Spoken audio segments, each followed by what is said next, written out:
प्रकाश आंबेडकर, शिवसेना आणि राष्ट्रवादी काँग्रेस यांच्यामध्ये चांगला समन्वय आहे.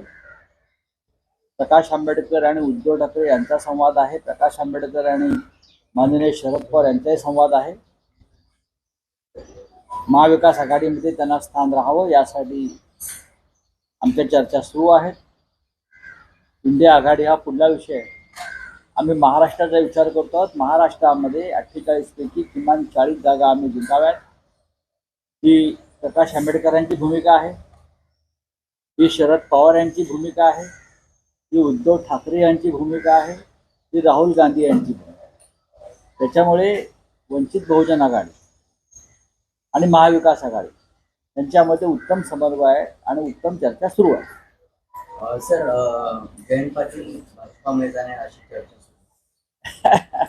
जयंत पाटील कालच मातोश्रीवरती होते 2 दिवसापूर्वी, आणि अशा प्रकारच्या अफवा किंवा बातम्या पसरवून काही उपयोग नाही. ज्यांना जायचं होते ते डरपोक लोक,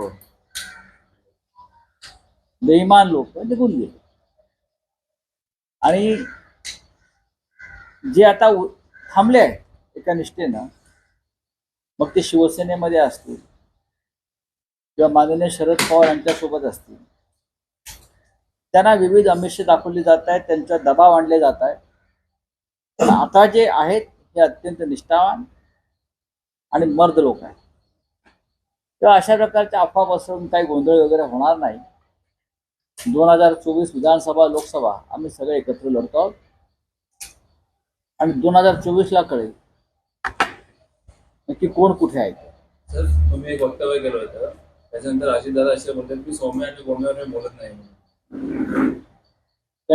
त्यांचे सौम्या आणि गोम्या दिल्लीत आहेत, बरं का. ज्यांनी गुलामी पत्करलेली आहे किंवा जे डरपोक आहेत त्यांनी आमच्यावर बोलूच नाही. आणि याच्यापेक्षा मला जास्त बोलण्याची गरज नाही. सोमे गोमे कोण हे 2024ला कळेल. हे मी वारंवार सांगतो. या महाराष्ट्रावर दिल्लीतून आक्रमण होत असताना, महाराष्ट्राचे उद्योग पळवले जात असताना, महाराष्ट्राचे रोजगार पळवला जात असताना, महाराष्ट्राचा पदोपदी अपमान करत असताना, सध्याच्या सरकारमधले हौशे नवशे गवशे हे तोंडाला कुलूप लावून गप्प आहेत. त्यांना आमच्यावर किंवा इतर कोणावर बोलण्याचा अधिकारच नाही. इतकं नामर्द सरकार आणि नामर्द मुख्यमंत्री, उपमुख्यमंत्री या महाराष्ट्राच्या नव्हे देशाच्या इतिहासात झाले असतील. डोळ्यासमोर महाराष्ट्र लुटला जातो, डोळ्यासमोर मुंबई तोडली जाते, डोळ्यासमोर मुंबई पुण्यातले उद्योग गुजरातला पळवले जात असताना सुद्धा फक्त आम्ही तुरुंगात जाऊ बोललो तर या भयाने ते लटपट आहेत. ते का आमच्यावर बोलणार? त्याने बोलूच नाही. सर, पाणबुडी प्रकल्प आरोप पत्र होत आहे, प्रकल्प गुजरातला घेऊन जात असा आरोप होतो. मी आत्ताच बोललो ना, टेस्ला प्रकल्प असेल, पाणबुडी प्रकल्प असेल, त्याच्या आधीचे प्रकल्प असतील, डायमंड मार्केट असेल, असे अनेक प्रकल्प आमच्या डोळ्यासमोर घेऊन जात असताना हे सरकार, एक मुख्यमंत्री, त्यांचे 2 उपमुख्यमंत्री हे डोळ्यावर कातडं आणि तोंडाला कुलूप लावून बसलेले आहेत. इतकं नामर्द सरकार या महाराष्ट्रात कधी आलं नव्हतं आणि इतिहासात किंवा भविष्यात कधी येणार नाही. या महाराष्ट्राचा रोजगार ओरबडून नेला जातो. आम्ही परवाही म्हणालो पुण्याच्या सभेत, तुम्हाला गुजरात सोन्याने मडवायचं आहे तर मडवा, आमची काय हरकत नाही. पण त्यासाठी महाराष्ट्र का लुटताय? महाराष्ट्र लुटता यावा म्हणून उद्धव ठाकरे यांचं सरकार पाडलं गेलं. आमदार फोडले गेले, खासदार फोडले गेले. हे फक्त मुंबई आणि महाराष्ट्राची लूट व्हावी म्हणूनच करण्यात आलं. सर, उद्धव ठाकरे आणि शरद पवार राजकीय अस्तित्वासाठी लढत आहेत असं प्रकाश आंबेडकर. ठीक आहे, बोलू द्या. डॉक्टर आंबेडकरांचे नातू आहेत, बोलू द्या. सर, सर, पुढारीच्या ओपन फोरममध्ये किरीट सोमय्या होते आणि त्यांनी ओपन फोरममध्ये एक गौप्यस्फोट केलेला आहे की आमचा हेतू साधण्यासाठी आमच्या सरकारमधील काही नेते आहेत जे घोटाळेबाज आहेत, त्याच्यामुळे आम्हाला गप्प बसावं लागतं, असं किरीट सोमय्या स्वतः म्हणतात. ठीक आहे, मी काय बोलणार त्याच्यावर, त्यानेच उत्तर दिलंय ना त्याचं. सर, आपने कहा कि महाराष्ट्र को लूटा जा रहा है, यहाँ से जो प्रकल्प हैं गुजरात में जा रहे हैं, क्या कहना चाहिए? ठीक है, मैं इतना ही कहूंगा कि पूरा देश एक है, विकास देश का होना चाहिए।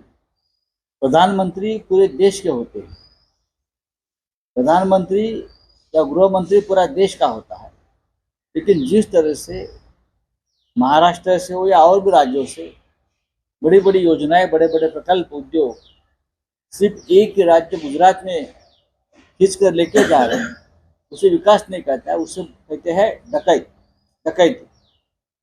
आप हमारे कोकण का, महाराष्ट्र के कोकण का एक पनगुड्डी का प्रकल्प चला गया गुजरात में, टेस्ला प्रोजेक्ट चला गया गुजरात में, डायमंड मार्केट लेके गए गुजरात में, हाँ, वेदांत फॉक्सकॉन चला गया गुजरात में। ये क्या चल रहा है? और हमारी नामर्द सरकार जो है इस महाराष्ट्र की, जिसका एक मुख्यमंत्री है, जो उप मुख्यमंत्री है, ये बेईमान लोग जो है वो बस आँख खुलकर देख रहे हैं क्या चल रहा है। गुजरात का विकास भी होना चाहिए, उत्तर प्रदेश का विकास होना चाहिए, बिहार का विकास होना चाहिए, पूरे देश का विकास होना चाहिए, लेकिन आप अपने राज्यों को विकसित बनाइए, डेवलप कर दीजिए। आप प्रधानमंत्री हो पूरे देश के, लेकिन आपका कोई टारगेट है कि महाराष्ट्र और मुंबई को कमजोर करना है आपको, और सिर्फ गुजरात में वो यहाँ की संपत्ति लेके जानी है। जैसे ईस्ट इंडिया कंपनी करती थी, देश लूटकर पूरा इंग्लंड जाता था, वैसा महाराष्ट्र लूटकर गुजरात में जा। सर, नितीश कुमार हे इंडिया आघाडीचे संयोजक होऊ शकतात अशी चर्चा सुरू आहे. काँग्रेसने त्यांचं नाव पुढे गेल्याची चर्चा आहे. ना अद्याप इंडिया आघाडीची बैठक झालेली नाही नवीन, आणि त्यात अशा प्रकारचा कुठला प्रस्ताव समोर आलेला नाही। किंबहुना दिल्लीतल्या इंडिया बैठकीच्या वेळी माननीय उद्धव ठाकरे यांनी सुद्धा एक चेहरा आपल्याला इंडिया आघाडीच्या नेतृत्वासाठी आपल्याला समोर आणावा लागेल, मग एखादा सिनियर नेता, समन्वयक किंवा चेअरपर्सन म्हणून आणावा आणि तो एक मताने निर्णय घेतला जाईल। सर, फडणवीस डीजीपी पदाला लढणार आहेत, मात्र प्रकाश आंबेडकर असं बोलतात आहे की आपल्याकडे आमदार खासदार राहिलेत नाही, ते आता शिवसेनेमध्ये प्रवेश करतात। मला कळलं नाही आपला प्रश्न। 23 जागांवर ठामपणे आपण लढवणार आहे निवडणूक, मात्र आपण म्हणजे कोण? आपले युती म्हणजे काँग्रेस आणि शिवसेना। मात्र एकीकडे प्रकाश आंबेडकर असे म्हणतात। मला प्रकाश आंबेडकर काय म्हणतात ते तुम्ही सांगू नका। प्रकाश आंबेडकरांबरोबर आमची योग्य चर्चा सुरू आहे आणि आमची चर्चा ही अंतर्गत चालू आहे, आम्ही बाहेर चर्चा करत नाही। महाराष्ट्रात 48 जागा आहेत आणि 48 जागांच्या वाटपामध्ये महाराष्ट्रामध्ये शिवसेना, काँग्रेस, राष्ट्रवादी काँग्रेस ह्याच्यामध्ये कोणताही मतभेद नाही। सर, बिहार में एक महिला पे दुष्कर्म हुआ है, 60 दिन के बाद मामला दर्ज हुआ है। इसमें 3 बीजेपी के बड़े आईटी सेल के नेता आप बिहार की बात करो या उत्तर प्रदेश की? यूपी आप बनारस की, वाराणसी की बात करो। जी सर। जो प्रधानमंत्री मोदी जी का चुनाव क्षेत्र है और बहुत ही पवित्र स्थल है, धार्मिक क्षेत्र है। आप एक जगह पे राम मंदिर का उद्घाटन करने जा रहे हो, हाँ, और दूसरी तरफ आपके चुनाव क्षेत्र वाराणसी में 3 हमारी सीता मैया का वस्त्रहरण जिसने किया, तो आपके खास लोग, आपके साथ हमने आपके फोटो देखे हैं, उससे पता चलता है कि बीजेपी का जो आईटी सेल है उसका कैरेक्टर क्या है। जो हम सबको, पूरे विपक्ष को बदनाम करने के लिए जो आईटी सेल का इस्तेमाल होता है ना, उसमें 30 दिमाग वाले लोग बैठे हैं, उनका चरित्र और चारित्र क्या है ये दिखता है। नीतीश कुमार हो गया इस मामले। नहीं, ये तो है भारतीय जनता पार्टी। इस पे बूढ़ों चलेगा क्या सर, आपको लगता है कि? नहीं, यहाँ नहीं चलेगा, यहाँ नहीं चलेगा।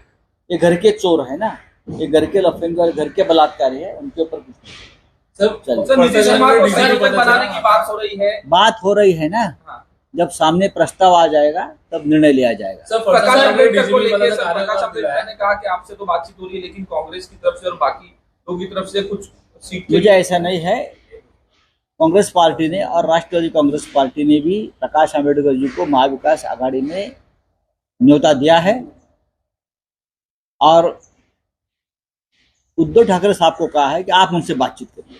सर फरसाणकडे सर BJP भाजप चा- घोटाळेबाजांबद्दल तडजोड करताय असं किरीट सोमय्या का म्हणत असत? मला माहिती. सर फरसाणकडे डीजीपीचा कार्यक्रम दिलाय, मात्र रश्मी शुक्ला अजून वेटिंगवर आहे. 31 दिसंबर का सीट शेयरिंग के लिए अलायंस के लिए इंडिया कल ही मेरी खड़गे साहब से बातचीत हो गई।